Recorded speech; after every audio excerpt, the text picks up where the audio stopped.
ప్రధానమంత్రి నరేంద్ర మోడీ శివరాత్రి సందర్భంగా కోటి దీపోత్సవం ప్రాశస్త్యం గురించి ప్రస్తావించారు.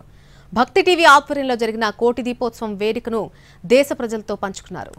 భక్తి టీవీ కోటి దీపోత్సవం వేదికతో కూడినటువంటి వీడియోను ఎక్స్లో పోస్ట్ చేశారు ఆయన. దేశ ప్రజలకు ప్రధాని నరేంద్ర మోడీ శివరాత్రి శుభాకాంక్షలు తెలిపారు. వివిధ శైవ క్షేత్రాలలో చేసిన పూజలను వీడియోలో పొందుపరిచి ఎక్స్లో ట్వీట్ చేశారు. అందులో భాగంగా భక్తి టీవీ కోటి దీపోత్సవంలో పాల్గొన్న వీడియోను సైతం ఉపయోగించారు. ఇలా కైలాసంగా ఉన్న భక్తి టీవీ కోటి దీపోత్సవం వేడుకను ప్రత్యేకంగా చూపించారు. ఈరోజు శివరాత్రి శుభాకాంక్షల్లోనూ అప్పటి పూజలను పంచుకున్నారు.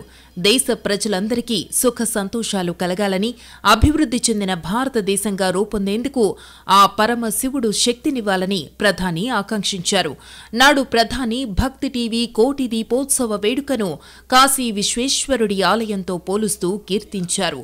ఆ విశేషాలను ప్రధాని నరేంద్ర మోడీ ఈ వీడియోలో దేశ ప్రజలతో పంచుకున్నారు.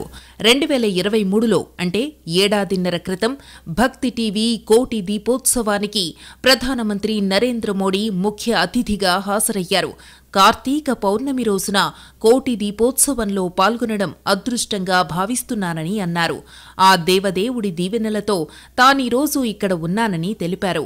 మోడీ వచ్చిన రోజే కాశీలో దీపోత్సవం జరగడంతో కాశీ ఉత్సవాలతో పోల్చారు.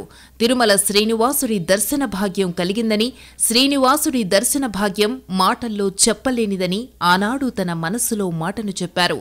తాను ఎన్నో కార్యక్రమాలలో పాల్గొన్నానని, కానీ కోటి దీపోత్సవంలో పాల్గొనడం ప్రత్యేకమైనదని వెల్లడించారు ప్రధాని మోడీ.